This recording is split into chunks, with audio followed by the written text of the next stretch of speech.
থিমের পরেই যে অপশনটি রয়েছে সেটি হচ্ছে কাস্টমাইজ অপশন থেকে আমরা একটি থিমের কিছু বেসিক এডিটিং করে ফেলতে পারি এই কাস্টমাইজ থেকে। তো আমরা এখান থেকে ক্লিক করেও কাস্টমাইজে যেতে পারি, অথবা যখন আমি কোনো ওয়ার্ডপ্রেসে লগ ইন করা থাকবো তখন ওয়েবসাইটটি ভিজিট করার সময় উপরে কাস্টমাইজ নামে আইকন থাকে, এই কাস্টমাইজ আইকনে ক্লিক করেও কাস্টমাইজে যেতে পারি। তো আমি এখান থেকে কাস্টমাইজে ক্লিক করছি।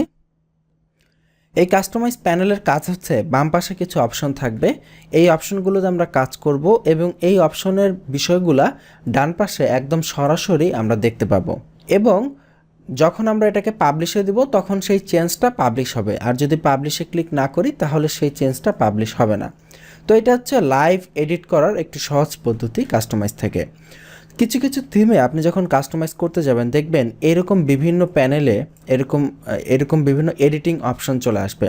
সব থিমে এরকম আসবে এমন না, কিছু কিছু থিমের অপশন এরকম থাকে। আপনি যদি চান এগুলো থাকলে যেটা হয় খুব সহজে এই প্যানেলগুলোকে এডিট করা যায়। যেমন আমি যদি চাই এই প্যানেলটাকে এডিট করব, তাহলে এই আইকনে ক্লিক করলে এই প্যানেল অপশনটি এখানে চলে আসবে। এখান থেকে যদি আমি এটাকে চেঞ্জ করি, যেমন এখানে ওয়েবসাইট চেঞ্জ লিখলাম, দেখুন এই লেখাটি একদম লাইভ চলে এসেছে, এবং এটা কিন্তু আমাদের ওয়েবসাইটে এই মুহূর্তে পাবলিশ হয়নি। আমরা যদি আমাদের ওয়েবসাইটটিতে একবার ভিজিট করি, আমাদের যেটা ওয়েবসাইট, আমরা দেখব এই চেঞ্জটা এখনও হয়নি। এই চেঞ্জটা হবে যদি আমরা এখানে পাবলিশ বাটনে ক্লিক করি। এবার পাবলিশ হয়েছে, এবার আমরা রিফ্রেশ করি, আমরা দেখব এবার এটা চেঞ্জ হয়েছে, এই যে দেখুন চেঞ্জ হয়ে গেছে।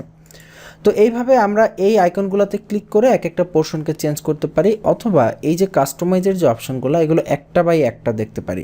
প্রথমে হচ্ছে সাইট আইডেন্টিটি, এটাতে ঢুকলে আমরা দেখব ওয়েবসাইটের জন্য কোনো লোগো দেওয়ার অপশন আছে। আমরা যদি চাই সাইট টাইটেলের পরিবর্তে আমরা লোগো দিতে পারি, এখানে সিলেক্ট লোগোতে ক্লিক করি, আমরা যে কোনো একটা লোগো ফাইল আপলোড করি, ডেমো যে কোনো একটা লোগো।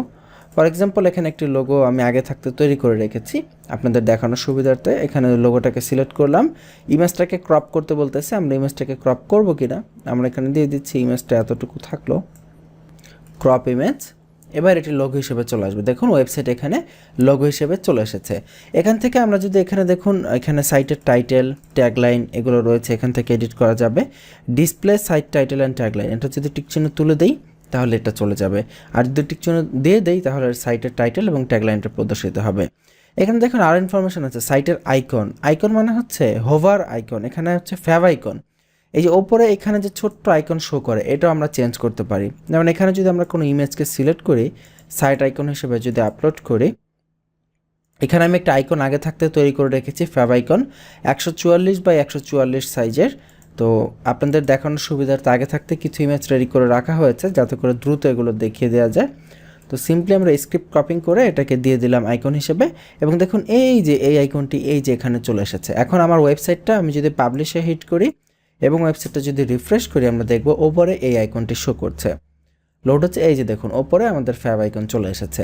এইভাবে আমরা এডিট করতে পারি। আবার এখান থেকে ব্যাকে চলে যাই, এরপর আছে কালার, ওয়েবসাইটের কালার চেঞ্জ করতে পারি। এখানে দেখুন কালার স্কিম দেওয়া আছে লাইট, আমরা এখান থেকে যদি ডার্ক দেই তাহলে ওয়েবসাইটের কালার চেঞ্জ হয়ে গেল। আবার এখান থেকে কাস্টম কালার স্কিমও আমরা দিতে পারি, এখান থেকে আমাদের সুবিধা মতো আমরা কাস্টম কালার দিতে পারি। হেডারের টেক্সটের কালার চেঞ্জ করা যায়, এখানে সাদা আছে, এখান থেকে ধরেন আমি যদি চেঞ্জ করি টেক্সটের কালার, দেখুন এখানে চেঞ্জ হয়ে যাচ্ছে। এইভাবে এখান থেকে এগুলোকে চেঞ্জ করা যায়। এরপর আমি ব্যাকে চলে যাচ্ছি, এরপর দেখুন হেডার মিডিয়া, হেডারের বিভিন্ন মিডিয়া, হেডারে আমরা যদি কোনো ভিডিও দিতে চাই, এই যে এইখানে যে ইমেজ আছে এই ইমেজের পরিবর্তে কোনো ভিডিও যদি দিতে চাই সেখানে এই ভিডিওটি দেওয়া যাবে। আমরা সিলেক্ট ভিডিওতে ক্লিক করে ভিডিও আপলোড করতে পারি, অথবা ইউটিউবের লিঙ্ক দিতে পারি। যেমন আমি যদি ইউটিউব থেকে কোনো একটা ডেমো ভিডিও নিয়ে আসি, ধরুন এই যে এই ভিডিওটি আমরা ইউটিউব থেকে নিয়ে আসলাম, এই ভিডিওটা আমি ক্লোজ করে দিচ্ছি, এইটার লিঙ্কটা এখানে দিয়ে দিব, তাহলে দেখবেন এখানে ইমেজের পরিবর্তে এখানে ভিডিও প্লে হচ্ছে, দেখুন এখানে ইউটিউবের ভিডিও প্লে হচ্ছে ব্যাকগ্রাউন্ডে। কত সহজে আমরা এডিট করতে পারছি। আবার এখানে যে ইমেজটা ছিল সেই ইমেজটাকে যদি আমরা চেঞ্জ করতে চাই, এখানে অ্যাড নিউ ইমেজে দিয়ে আগেরটা ডিলিট করতে পারবো, এখানে হাইড ইমেজ দিতে পারি, অথবা অ্যাড নিউ ইমেজ দিয়ে আমরা এখানে কোনো ইমেজটাকে নতুন কোনো ইমেজ দিতে পারি, এইভাবে করা যায়। আবার এখানে ধরেন আমি ব্যাকে চলে আসতেছি, এখানে মেনু আছে, আমরা এখনও মেনু দেখি নাই, মেনু আমরা সামনে দেখব। এখান থেকে আমরা এই ওয়েবসাইটে কোনো মেনু নাই, দেখেন এখানে কি কোনো মেনু আছে, হোম, অ্যাবাউট আস এমনকি কিছু আছে, নেই। তো আমরা এখান থেকে ক্রিয়েট মেনুতে নতুন মেনু ক্রিয়েট করতে পারি। তো মেনু আমরা পরবর্তীতে আস্তে আস্তে দেখব। এরপর আছে উইজেট, এই যে এখানে ডান পাশে যে উইজেটগুলো আছে সেগুলো এখান থেকে কন্ট্রোল করা যায়। উইজেটের আরও অপশন আছে, আমরা উইজেট অপশন থেকে উইজেট দেখব। এখানে ধরেন আমি যদি উইজেট দেখুন, প্রথমে ব্লগ সাইডবার, ব্লগের সাইডবারে কি উইজেট থাকবে দেখুন, প্রথমে আছে সার্চ, এই যে দেখুন প্রথমে সার্চ, তারপর আছে রিসেন্ট পোস্ট, এই যে রিসেন্ট পোস্ট, তারপরে শেষের দিকে দেখুন এখানে মেটা উইজেট রয়েছে, এখানে দেখুন সবার শেষে এখানে মেটা উইজেট রয়েছে। তো আমরা যদি এটাতে ক্লিক করে কোনো মেটা উইজেটকে যদি এখান থেকে রিমুভ করে দেই, দেখুন এখান থেকে মেটা উইজেটটা রিমুভ হয়ে গেছে, এখান থেকেও রিমুভ হয়ে গেছে। এভাবে আমরা এখানে অ্যাড উইজেটে ক্লিক করে নতুন কোনো উইজেট নিয়ে আসতে পারি। যেমন যদি ক্যালেন্ডার উইজেট নিয়ে আসতে চাই, ক্যালেন্ডারে ক্লিক করবো, এখানে ক্যালেন্ডার নামে একটি উইজেট অ্যাড হয়ে যাবে। এই যে দেখুন এখানে ক্যালেন্ডার নামে একটি উইজেট অ্যাড হয়ে গেল। তো সহজে আমরা এই কাজগুলো করতে পারি। এরপরে রয়েছে home page setting. Home page setting মানে হচ্ছে বাই ডিফল্ট বর্তমানে দেখুন, আমি যদি এটাকে পাবলিশ করি, আমি যদি আমার ওয়েবসাইটের হোম পেজে যাই, আপনি দেখবেন হোম পেজেই আমাদের এই ব্লগগুলো শো করছে, আমরা যে পোস্টগুলো করেছি সেই পোস্টগুলো আমাদের হোম পেজে শো করছে। কিন্তু আমরা যদি চাই হোম পেজে এমন শো করবে না, হোম পেজে একটা পার্টিকুলার একটা পেজ, একটা কাস্টম পেজ শো করবে, এবং এই ব্লগের যে লেখাগুলো আছে, যেই পোস্টগুলো আছে, পোস্টগুলো শো করবে হচ্ছে আমাদের ওয়েবসাইটের নাম .com/blog। এইভাবে দিয়ে যখন আমরা এন্টার দেব সেখানে সেটা শো করবে। এই অপশনটা এই হোম পেজ থেকে চেঞ্জ করা যায়। এটা আমরা দেখব ভবিষ্যতে যখন থিম নিয়ে কাজ করব। এরপরে সর্বশেষ যে অপশনটি আছে সেটা হচ্ছে অ্যাডিশনাল সিএসএস। আমরা বলেছিলাম যে প্রতিটা থিমেই আমরা কাস্টম সিএসএস দিতে পারবো, তো এটা হচ্ছে এই কাস্টম সিএসএস এর জন্য। মনে করুন আমরা চাচ্ছি কোনো একটা অংশকে কাস্টমভাবে সিএসএস চেঞ্জ করতে, যেমন এই যে এই হেডিংটা আছে, এই হেডিংটার আমরা কাস্টম সিএসএস দিব।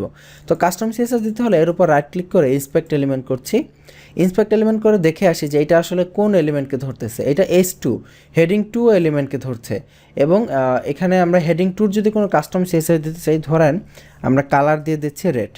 ধরেন এই ওয়েবসাইটের যত হেডিং 2 আছে সব হেডিং 2 এর কালার আমরা রেড দিব। আমি জাস্ট সিম্পলিসিটির জন্য আপনাকে দেখাচ্ছি। হেডিং 2 দিচ্ছি, এখানে দিয়ে দিলাম, একে দিলাম কালার, দিলাম রেড, পাবলিশে ক্লিক করছি। এখানে দেখি চেঞ্জ হয় কি না, সম্ভবত এটাকে ইম্পর্টেন্ট করতে হবে, না কালারটা চেঞ্জ হয় না হেডিং 2 এর, এটাকে ইম্পর্টেন্ট দিতে হবে কারণ অন্য সিএসএস এটাকে ওভাররাইট করছে। তো এবার যদি আমরা পাবলিশ করি H2 কে, আচ্ছা এবার রিফ্রেশ করি, দেখুন এই যে হেডিং 2 এর কালার রেড হয়ে গেছে। এই যে যত হেডিং 2 থাকবে আমাদের ওয়েবসাইটে, এই যে পোস্টের ভেতরে যে হেডিং 2টা ছিল সেটার কালার রেড হয়ে গেছে। পাশাপাশি এই যে ডান পাশের যে আমাদের ইগুলো ছিল উইজেটগুলো, সেখানেও হেডিং 2 এর কালার রেড হয়ে গেছে। এইভাবে আমরা আমাদের পছন্দ মতো স্টাইল, এখানে আমাদের কোনো কাস্টম স্টাইল যদি কোনো কাস্টম এলিমেন্টকে দিতে হয় সেটা আমরা এখান থেকে দিতে পারি। তো এই হচ্ছে কাস্টমাইজের বেসিক। এটা হচ্ছে খুবই বেসিক ছিল। অন্যান্য অনেক থিমে যেগুলো আপনারা প্রিমিয়াম থিম ব্যবহার করবেন সেখানে দেখবেন এই কাস্টমাইজ থেকে একটি ওয়েবসাইটের অনেক কিছু চেঞ্জ করে ফেলা যায়। তবে এখানে সাধারণত বেসিক এলিমেন্টগুলোই সাধারণত চেঞ্জ করা যায়। এছাড়াও আরও অনেক এডিটিং অপশন আছে। কাস্টমাইজের পরে আমরা দেখতে পাচ্ছি উইজেট, মেনু, আরও অন্যান্য আছে, এগুলো আমরা স্টেপ বাই স্টেপ ইনশাআল্লাহ দেখার চেষ্টা করব। তো এই পর্ব এই পর্যন্তই, আগামী পর্বের আমন্ত্রণ জানাচ্ছি। ভালো থাকবেন, আল্লাহ হাফিজ।